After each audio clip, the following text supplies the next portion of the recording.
Welcome to Hidden Voices, a podcast series which explores the less heard voices in health and social care. At Healthwatch Essex, it's our job to make sure that people's experiences help to improve health and social care services. Today we have a special episode for you. Our Trauma Ambassador Rosie is sharing her lived experience of economic and financial abuse as part of the Trauma Ambassador's 16 Days of Activism series. As well as having personal experience of economic and financial abuse, Rosie works in the banking industry and shares lots of suggestions of resources for people in similar situations. Rosie will be discussing economic and financial abuse, which some listeners may find upsetting or distressing. If you would like to access support related to this topic, please get in touch with our team. All of our contact details can be found at healthwatchessex.org.uk. So I was in a 7.5-year relationship and I terminated that relationship in 2019. So it was just before I turned 25. I had a joint mortgage property with that individual. I left to move in with my family. I didn't realise I was going through domestic abuse at the time, let alone financial or economic abuse, as I didn't know what any of that meant. But I'd moved in with my family and I was paying the mortgage and bills out of my sole account. We did have a joint account at the time, but I was able to have that split before it wasn't amicable. And yeah, I was going back, say, at weekends and just, seeing what the story was. I was trying to get estate agents to come round to value the property, to put it up on the market. Because I'd spoken to the High Street Bank, which my mortgage was with, and I let them know that we had obviously separated, and it was a very computer says no sort of basis, very much like, well, you're joint liable to pay, that's it. So there was no sort of options for me. I tried to get the mortgage solely, but even though I was paying for it, apparently on paper I didn't have the affordability, because the affordability criteria is generally like, I don't know, 6 times your salary or whatever the sort of criteria is. I'm not mortgage savvy, but the computer said no, and it was very much like, oh, what's my other options? And there sort of wasn't any. So, I got the estate agents to come around to view the properties, value it, and they just had to come around to take photos of the property. But obviously, of course, I wasn't living there, and I wanted the property to be up to a certain hygiene standard, which it wasn't because I wasn't there. And, I had sort of tried to get the property to sell, but the individual wasn't having any of it. So in the start of 2020, I decided to get a solicitor involved to write to the individual. We provided any sort of options. I even said, like, well, I'll do all the selling and you can keep any equity and I'll walk away with nothing. Because at this stage, I just wanted rid of the property. But it was, going back and forth. There was no sort of agreement, and it was just racking up the solicitor's fees, another additional sort of amount of money that I didn't have at the time. So, I was paying this mortgage in full, paying the solicitor's fees. Yep, I was fortunate enough to be living with my parents, so I didn't have any other financial burden, so to speak, but that was enough to make me, have next to no money every time I got paid. So after that, it was 2 options really I was provided. It was either that I go to court and get a piece of paper to force the sale of the property. So that meant that the estate agents just needed the piece of paper and they could go ahead and sell it without the other individual's consent. But that was going to cost around £15,000 in the court fees, which is ridiculous for a piece of paper. And that's only if it was amicable. Which obviously in a domestic abuse situation, that's never going to be the case. Or to let my credit scoring go, to let it go into repossession and my credit scoring be ruined potentially for the rest of my life. For me, obviously working in the financial sector, it was very much like, if I do this, that could be the end of my career. In the sense of, obviously, working in finance, they do credit checks. And at that time, back in 2020, it wasn't like really spoken about domestic and financial abuse. So there wouldn't have been the understanding or the leeway. It was more of a, again, the computer says no basis of you've got bad credit, you can't be trusted in a financial sector. It's not really like that anymore, so to speak, in most financial industries, which is great. But for me, I had to weigh it up, and that was my only sort of option. So knowing that my career, or if I wanted to move to a different financial institution, I may not be able to, and find, it may end my career. That also, I won't be able to get any sort of lending potentially for the rest of my life.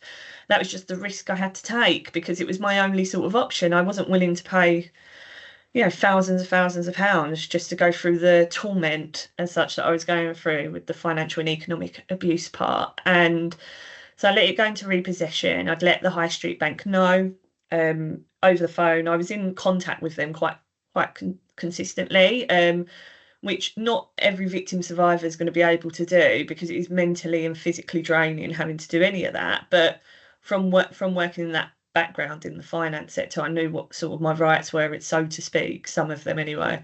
So, I'd spoken to them, I'd emailed them, I'd even wrote to them, and I'd explained the situation, like, domestic abuse as well. My solicitor had, been involved. And, they were aware, but, the only sort of thing they said, well, you do this and then your credit scoring will be impacted probably for the rest of your life. Not really helpful. I appreciate that is something that they do have to, it's like a warning notice as such. So, that is something they have to do. However, there was no sort of signposting. There was no sort of, here's other options or here's other supports we can offer you. There's nothing. And then when the first missed payment hit, I was literally what I like to describe as bombarded by the high street bank with calls asking me why I wasn't paying. I'd explain my situation again, which at the time I was really suffering with my, anxiety and depression and my mental health generally. I couldn't leave the house, and, having to keep talking about that experience that I was still going through at that time was very traumatic. So it normally ended in tears. And then they'd say, oh, do you mind if I document this and put a flag on the account so you don't have to repeat your story? I'd say yes. Then 2 days later, lo and behold, the same situation would happen. And that carried on for probably about a month until someone actually did what they were supposed to do. And I got transferred to a vulnerable customer team.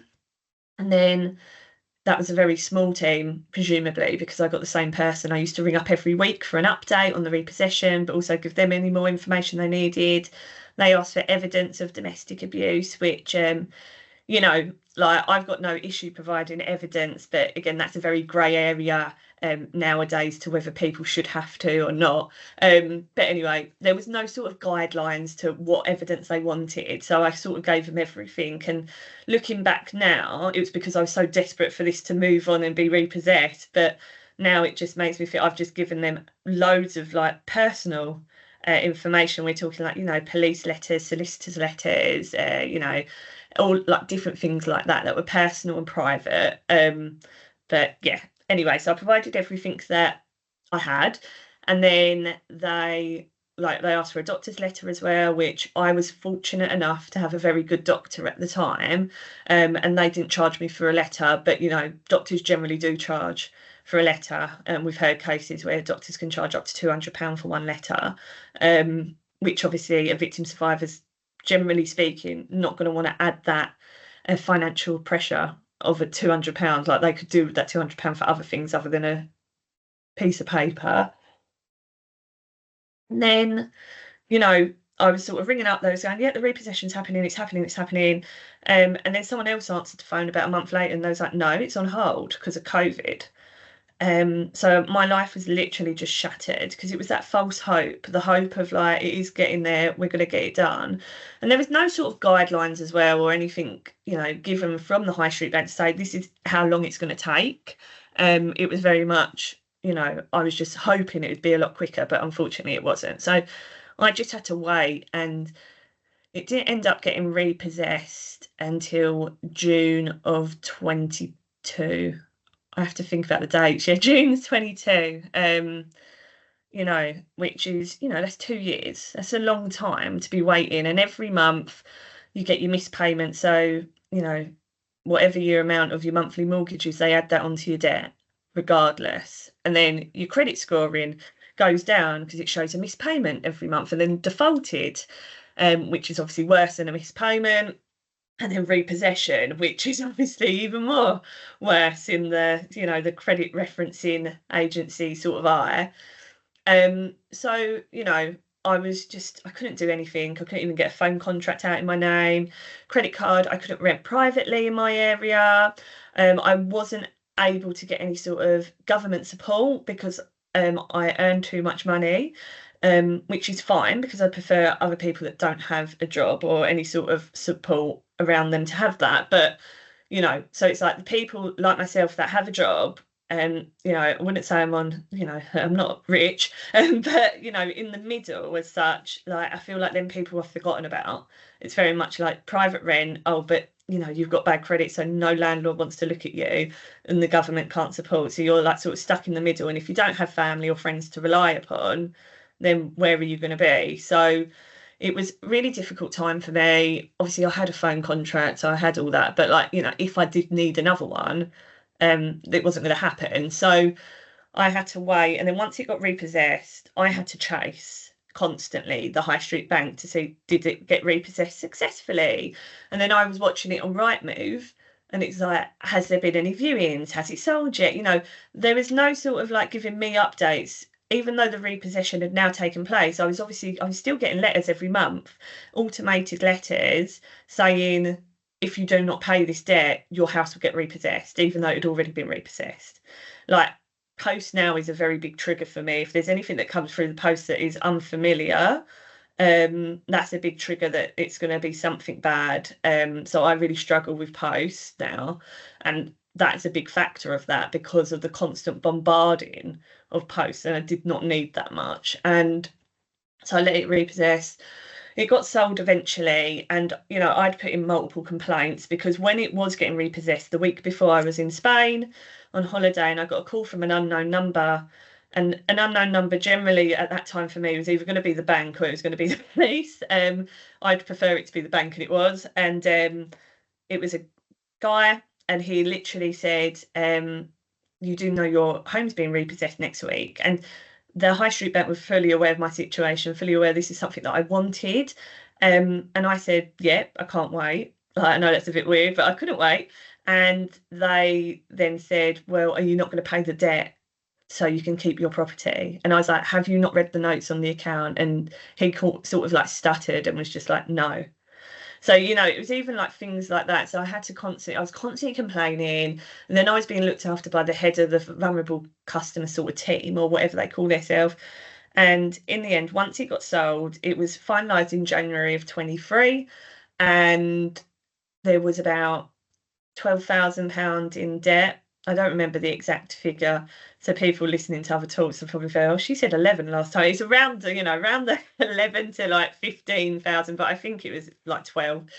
But they decided to write my debt off, which, it's more common so now, but especially in mortgages. My mortgage wasn't massive, but it's not really, people don't go ahead and normally just write that off. So I was very lucky. I felt very lucky at the time. It's because of the poor treatment that I'd received. I'd asked them if they could rectify my credit scoring, and they had said, no, we can't. So I left it thinking, they've done me a favour, because again, it's that victim survivor sort of mentality where it's like, oh, well, they've done me a favour, I'll just leave that now. Like, I don't want to be a pest, or, that it got a few months later, and I was just like, I was having conversations with certain people, and I decided that no, I was going to complain. So I complained about the credit scoring part, knowing full well that it wasn't going to be upheld, and it wasn't. But I received a letter which was from the complaints team, and it named my abuser in it, which I thought, I understood it was a joint mortgage, but there was no, I was talking about my credit scoring. I wasn't talking anything to do with the mortgage itself as such, or him. So reading that was triggering for me.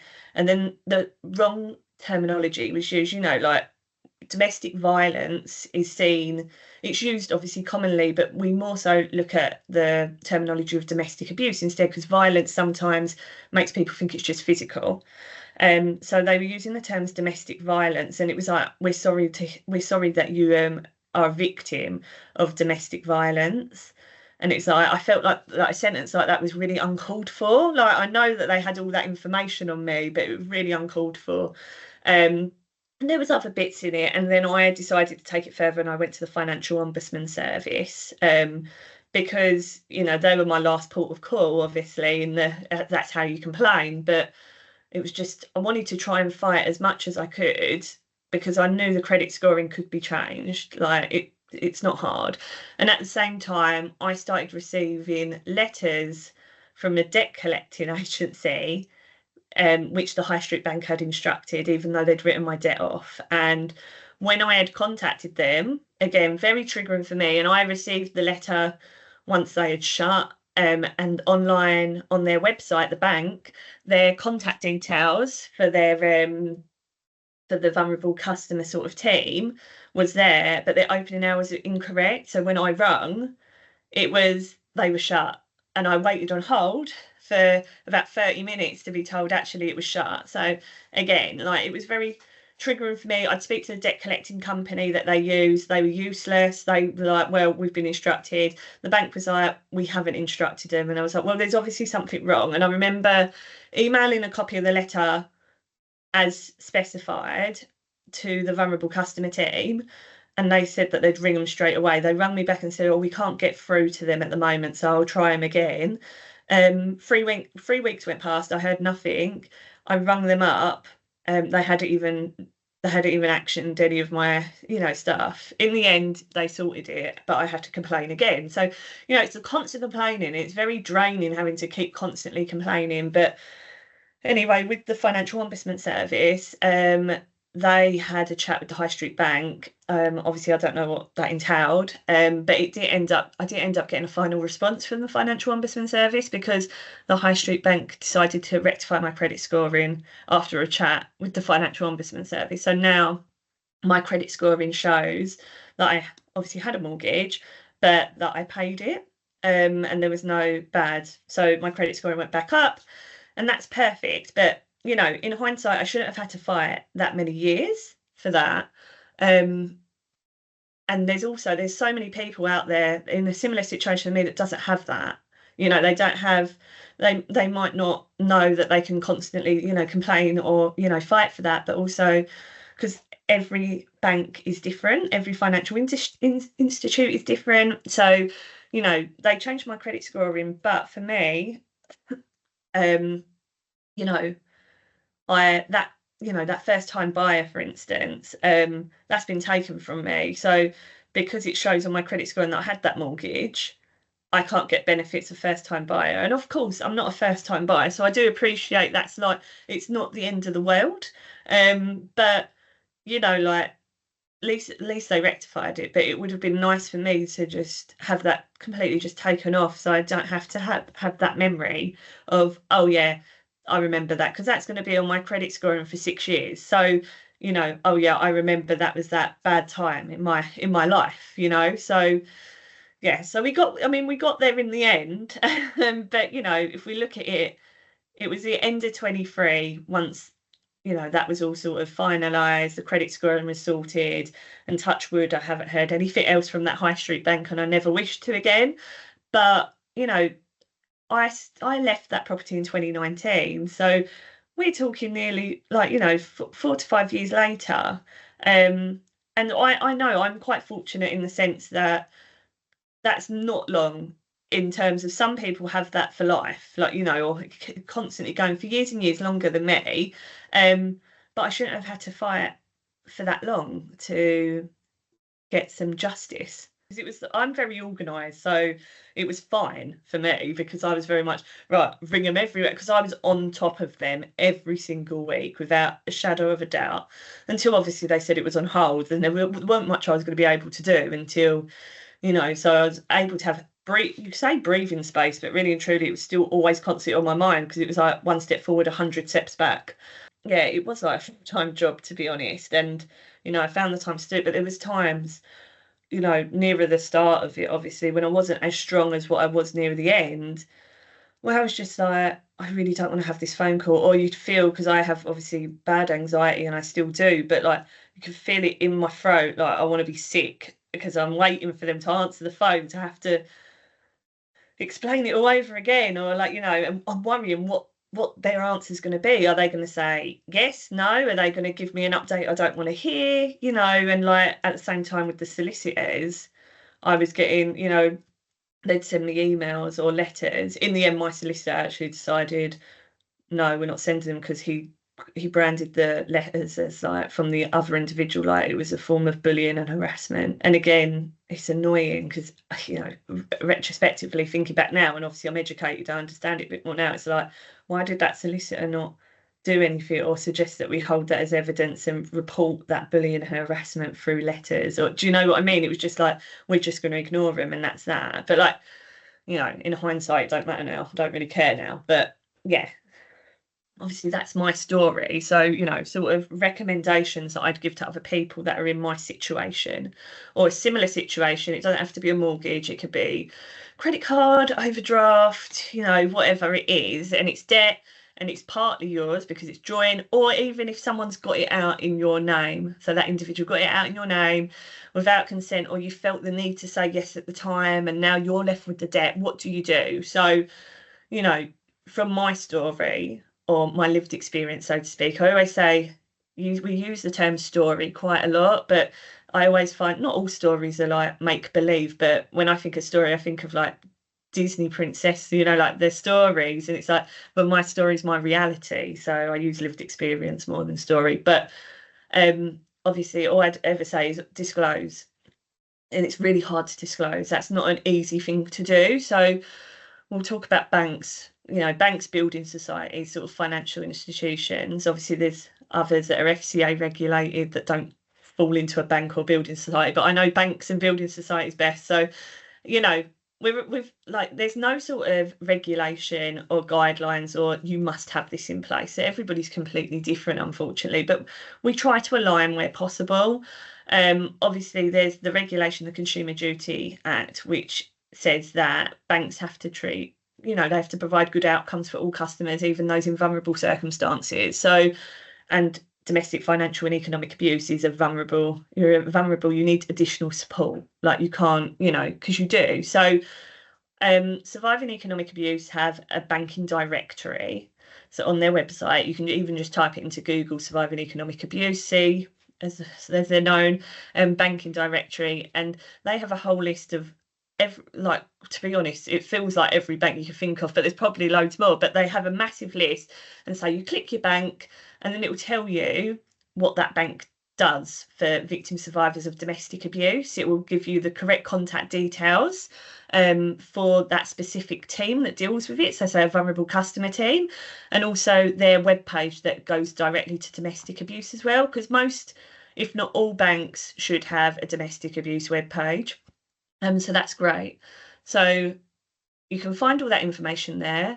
There's a good lot of banks that are part of the Financial Abuse Code, which is set up by UK Finance and the Working Group. And that also, on that banking directory, it does tell you if your bank is part of the Financial Abuse Code. And the Financial Abuse Code, generally speaking, is a document that is just that banks are signatories to say that, they will do more for victim survivors of domestic abuse, and you can find that online as well. But from a disclosure point of view, it is really difficult to disclose, but there is lots of different avenues to do it. And again, it does depend on your bank. But obviously you can ring up. Some people I had no choice but to ring up when it was my time, because I think that was the only avenue at the time. But it is daunting having to ring up because you're unsure of, it depends who you're going to get. If you're going to get someone that's been trained in domestic abuse and understands and is really understanding, really lovely, you're going to have that positive experience as such, and it's going to make you feel like, if you're anything like me, you feel like really tense. As soon as you get someone really nice, you feel like you start relaxing a little bit. But if you get someone that you don't feel understands what you're talking about, or is a bit short or sharp or whatever, then you're going to be like, if you have that bad experience, and you won't want to go back again. But I do encourage people to continue to fight where possible and if they can. So you can disclose on some banks, you can disclose online. So on their website, they'll have a disclosure form where you can actually type in like what additional support you need, and they can give you a call back or an email. Also, some very high-tech banks will have it on their online banking as well, where you can disclose sort of different vulnerabilities or additional support, and highlight that you need support due to domestic, financial and economic abuse. So it's whatever works for that individual. And of course, there's not many branches left, but there is branches around, so you can go into obviously branches as well. So that's sort of like from a disclosure point of view. And then to find out sort of what your bank does to support, whether that be, some banks can, split joint bank accounts. They can cancel your online banking or cards if someone else has got them, and they can help you open a sole account even if you don't have the correct identification and proof of address. It all depends on the bank, and some banks will have a wide variety of supports, whereas others may have a small variety of supports. So that banking directory will be able to help you, the bank's websites will be able to help you, but also going into a branch or phoning up and asking what support. And generally speaking, the majority of banks, you'll be able to disclose that information. It will be obviously private and confidential, and that can be, a flag can be put on an account, or notes can be put on the account to stop you having to retell your story. So it's like the tell us once approach, because you don't want to you don't want to keep talking about it. But if you're not ready to talk about it, and you just want to understand what, are you going through that situation, or what supports are there is a leaflet from UK Finance, and it's on majority of banks' websites, called Safeguarding Your Money. And it was in collaboration with Surviving Economic Abuse. And it's a little one that you can actually print off at home. Some banks have it in branches, and it's like a Z fold, so it's small enough to fit into like sort of a purse, and it gives like little hints, tips or information that you can discreetly store away as well. So you've got all that. But when it comes to any sort of lending, that's when it's a grey area of how will a bank deal with that. That's something that banks are still looking at, and they really want to deal with. Surviving Economic Abuse, again, I keep referencing them, but obviously they're the main charity that solely focuses on economic and financial abuse, and they're brilliant at what they do. They brought out their joint mortgage paper recently, which it's a really good report that highlights how many people are actually going through joint mortgage abuse, and it's really great to see, because when I was going through it, and I think quite a lot of people feel the same actually, because unless you're like in the industry or you understand, you do feel like you're alone.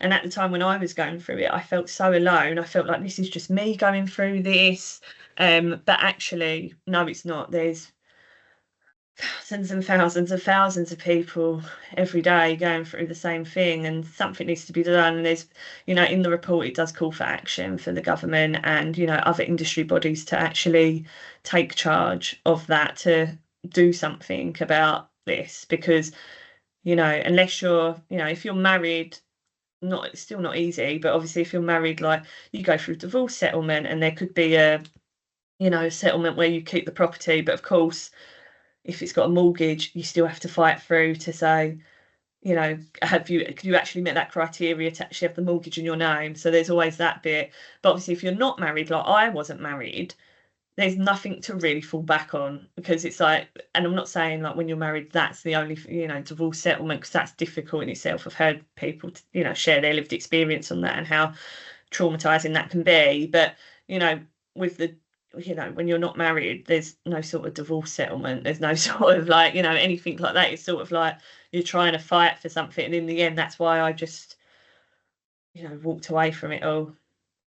People don't even think to go to their bank half the time as well to get that support, because I don't realize that banks can provide that support. And yeah, I did have like some knowledge in the banking industry to be able to just continue to ring up and complain.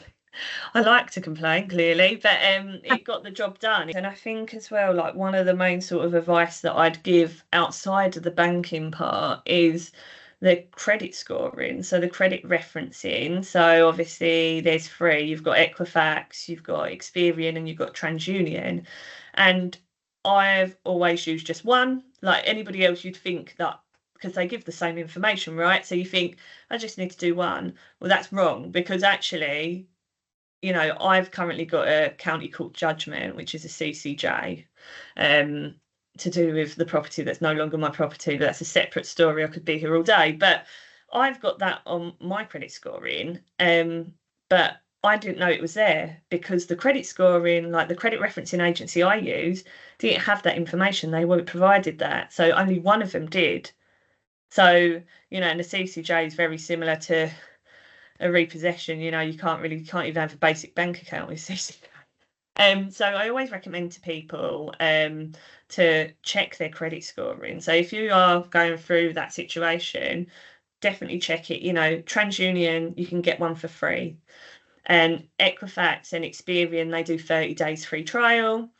But then also there is a company called Check My File, and they do 30 days free, and they actually get all the data from all three and put it into one for you. So you'll see what TransUnion hold on you, what Equifax hold on you, and what Experian holds on you. So you can have a holistic look to be like, right, is all my information up to date? Because we know that if you have errors on your credit scoring, that could impact your scoring significantly regardless. You know, so you can check all that information and be like, right, what's actually on there? You know, sometimes you might have an account that you had when you were like 12 and that's still open, for instance, and you'll be like, and if you're a bit like me, and I'm a bit OCD to be fair, but it's not doing any harm, but I'd be like, close, get it off. So yeah, get it off the credit scoring. But you can then look to see, like, is there anything unusual? Like, is there a credit card on there that's not mine? And because, you know, and that's not even just domestic abuse as well. We, like, you know, we can go through the financial abuse and the connection with fraud as well, because people will do that. They'll get they'll get your details and they'll put lending in your name, finance, credit cards, and you'll be none the wiser if you never check your credit scoring until one day when you go to get finance for a car or buy a house or, you know, a phone contract even, and you get rejected and it's because actually someone's got credit out in your name or there's something really bad. And, you know, as I say, I would have known that I had a CCJ. And with the credit referencing agencies as well, if there is something that you say is an error on your credit file, you can contact them directly and they will raise it with whoever the vendor is, and then they'll come back with what the vendor has said. So the vendor may say, okay, we'll remove it from your credit score, or they may say, please contact us. And then the credit referencing agency will give you all the relevant details that you need to contact the specific vendor to get it removed. But there's also a notice of correction, which isn't widely known about, and it isn't so much used as such by certain institutions, but it's a known fact it's there. And basically, it's a note that can go on the system. So if you're a domestic abuse victim survivor, or, you know, say you're going through a repossession and you've got bad credit, you can, like the credit referencing agencies can add the notice of correction to say, like, you know, this individual is, you know, going through domestic abuse and this is why he or she's or they's credit scoring is you know, is showing negatively. So then even, you know, people may not act on that note, but at least that note is there and you can have that removed or added at any given time as well. But again, to be mindful, if say you have Equifax and you add it to Equifax, that's not going to show on Experian and TransUnion. So you're going to have to go through to each of them as well, unless you have Check My File, which they will contact all three. So, you know, but it's very complex. It's very complex when you say it like that. And I've only learned and become, I'd say, slightly obsessed with the credit referencing agencies from my own experience. Now, apart from my CCJ on one of them, my credit scoring is crystal clear, which is how it was before my repossession, but it's taken that many years to sort it so I can be financially free. Not completely because of the CCJ, but one day I will be financially free completely. Like most abuse, obviously, even like physical abuse, like, you know, that trauma never seems to, you know, go away. But like with the financial and economic abuse one, like 100% that can like completely ruin you financially for years and years and years if you don't know how to deal with it properly. And, you know, there is there's a helpline with Money Advice Plus in collaboration with Surviving Economic Abuse, which is the financial helpline. And people can ring the financial helpline and they give advice. So, you know, if you've got like, if you're going through a bank and going, oh, actually, I've got, you know, X, Y, and Z, I don't know what to do about this, like, what shall I do? They'll be able to give you, like, you know, guidance on what to do. Citizens Advice as well are quite good. In terms of if you contact them, they've got a web chat. I always used their web chat because it was easier than being on hold for ages. But you've got the web chat that you can use, and you can ask questions on that, and they'll be able to support. They're sort of the main ones that I'd suggest. But obviously, Surviving Economic Abuse's website has loads and loads of information specifically on financial and economic abuse. So, and lots of different things, what you can do and what support you can get, and lots of different things. So I recommend that. And then from a domestic abuse point of view, you know, you've got Refuge, Women's Aid, the Men's Advice Line, Mankind Initiative, you've got Gallup, you've got there's lots of variety of different charities out there. And I think sometimes people don't realise how many there is actually out there as well, and they're there to listen and to support where possible. And I do recommend always reaching out, because you never know where it's going to take you. They might recommend somebody else, or they might recommend a certain avenue that really does work for you. So that's what sort of I'd recommend. And also, you know, going to your doctors, and sometimes we do say, oh, the doctors are a bit rubbish, like, you know, but, you know, going to them and just disclosing, so it's on your file, so, you know, they know then, and, like, you know, they can refer for counselling, which obviously, you know, if we go through the, you know, from our point of view, massive long waiting list, but I mean, at least you're like then on there's, you know, but I always think, like, if you've got that, so then if you say you did need any form of evidence, which you shouldn't really be asked for now, to be honest, in terms of, like, from a financial and economic abuse point, unless it goes to court, which I don't have the knowledge on that part, obviously, but at least then if you've disclosed to your doctor, you've got that information there and you can easily access it. You know, so it's always handy to have that just in case, right? So it's just even little things like that, because when you're going through this, you've never probably been through it before, you probably don't have a clue how to navigate it, you don't know what to do. And that's why I feel like when I share, it's so important, because it just, the amount of feedback, like positive feedback I get, or lived experience coming to me to, you know, say, like, thank you, your post on LinkedIn or whatever really, really helped me, and I was able to do this, or I was able to leave an abusive situation. And, like, that's what I do it for. I do it for, you know, for people to see that may be going through that and don't know where to turn, and my post or something like that could actually, you know, save their life.